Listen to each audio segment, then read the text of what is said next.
Greetings, happy coders, and welcome back to another video.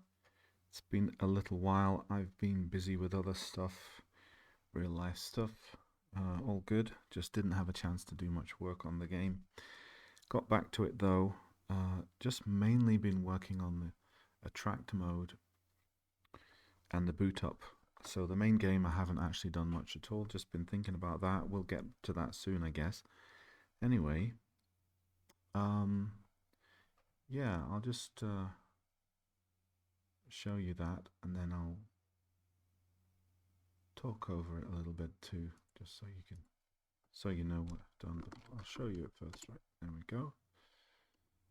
So we've got this arcade style boot up here, and I've done part of the intro where the ghosts appear. I haven't done the animation, you know, where the Pacman runs across and eats the ghosts, because I haven't coded that part, the blue ghosts, in the actual game. So I'll probably use the same code for that, and it should be a fairly straightforward thing to add later on. Just add the logos and stuff.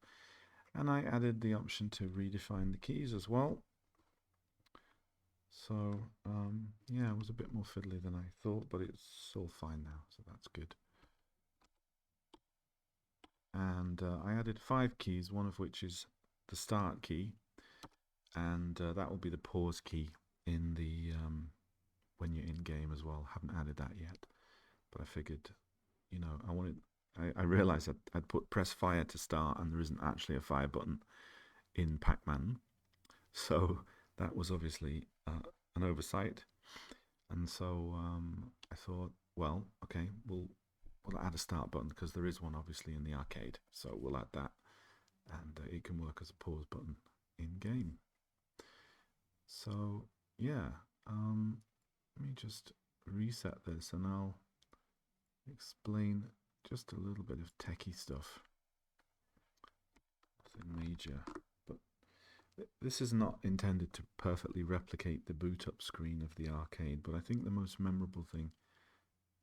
two most memorable things are this screen, which is like a load of hex data, and then the grid, right? So this is a challenge here because what I wanted to be able to do was draw all of these letters on screen, and at 50 hertz, so that the whole thing would look the part. I guess I hadn't mentioned actually that I made the decision to use a non-standard size font. This font is actually 6x6 rather than the standard arcade font. Initially I'd use the arcade font, which is like, you know, it looks just like the arcade, but it's massively oversized compared to the maze and everything else. And so I used something similar to what I did with Asteroids RX, where I created a font and then coded it. But I actually coded this one from scratch to write the letters in the right places. So yeah, so then I had to figure out how to write those letters, that many letters on the screen quickly, and obviously writing letters at 6x6, you're overlapping and you have to do calculations. So doing it on the fly would have not been fast enough, and especially updating it. So what actually happens, what I've done is the game uses a screen buffer, full size screen buffer, to do the masking for the ghosts and so on, and the collision detection and various things like this. But obviously at boot up it doesn't need to use that space. So what I actually do is I use a string of about 24 characters, I think it is. And then if you look at the letters, you'll see that they repeat. It does that in the arcade as well, actually, but it's just a single string, and I print that string to the top 2/3 of the screen, but the full screen, the whole way across, right? So it's right the way across the whole thing, including the sides. That's in the buffer that you can't see it, and then I copy that to the next 2/3 of the screen as well, so that they are effectively, it's effectively a duplicate, right?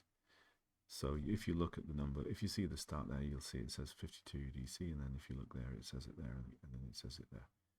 So it's actually just 3 replicas of the same thing because the screen memory is split that way.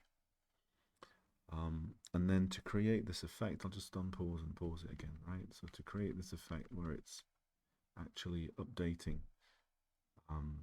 what I actually do is, if you remember, I said I put it on the whole screen, right? So what I do is I copy just a chunk of the screen over to the center, and then move that across. The piece that I'm going to copy gets moved and copied to the middle, which gives that kind of effect of it looks like it's kind of going through the memory and scanning it, which is what the the arcade does.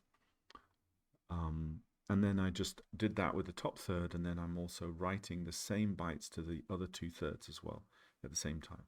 So it's writing 3 separate pieces, but it's only writing it. It only has to get the data once. So, and that's how it ends up being fast enough. So it's like showing you part of the screen, moving it across, and it's only the top 2/3, and then it's copying the rest down below. So actually, in the buffer is only the top third is only the part that's in the buffer. So it was a nice trick, and then it turns out that when I ran it at 50 hertz, it was actually really fast, a bit too fast. So what I did is in the arcade, it also gets this feeling like it's speeding up as it boots. So I just used a halt a couple of times, and then only one time, and then so that it basically, after a certain number of times that it's done that cycle, it will stop waiting for the raster beam, and then it'll basically go twice the speed, 3 times the speed of what it originally starts out at, and that gives you that kind of rush there. You see if it starts to speed up, and it does look quite arcadey, so that's quite nice. And then this grid is actually really straightforward. I wanted to have the grid the same as the arcade, and it is. So I think it's 14 by 19. You'd have to count it. I think that's what it is. And it fit really nicely right into that space, and it looks quite nice and authentic. So yeah, what I did with that is I just drew. I basically drew it in ZX Paintbrush, and then I compressed it, and the whole sort of 6K of it compresses down to only a few hundred bytes because it's a repeating pattern. So that's using ZXO, and that worked really nicely for that. And to get it onto the screen, I just decompress the whole screen into the buffer, and then copy the central part of that into the screen here, so I don't overwrite the arcade panels at the side. So yeah, just a couple of nice little neat tricks. I think it's really nice to do stuff like this because I mean, I don't know about you. I'm obviously a huge fan of these old Golden Age games, and seeing them boot up was a real sense of anticipation, So that's why I did that. And it just helps with the immersion, doesn't it? The cat's pestering me. She might jump up in a second.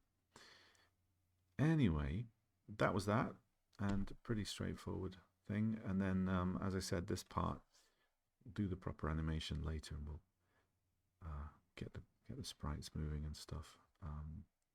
But other than that, that's all I've more or less been working on.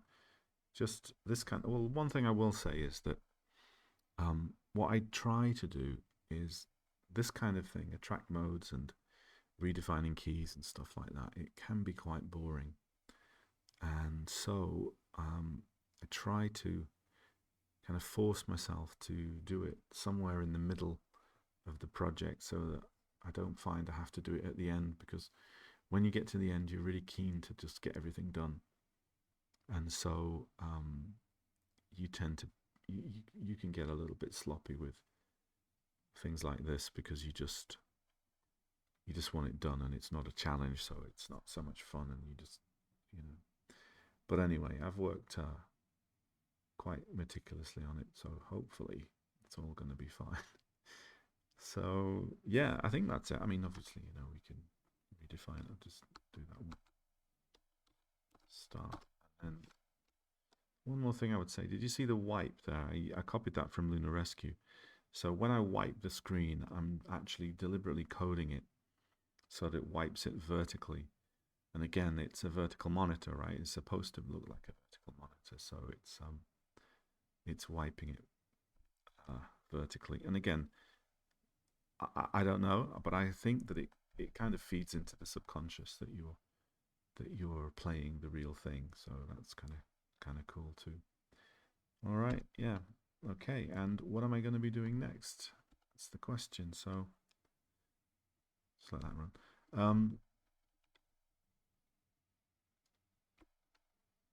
I realized that I probably shouldn't talk with the sound on there. So yeah, the scatter mode, the ghosts, and the emergence of the ghosts from the house need to be coded properly, and the switch between the scatter mode and the chase mode with the according to difficulty levels.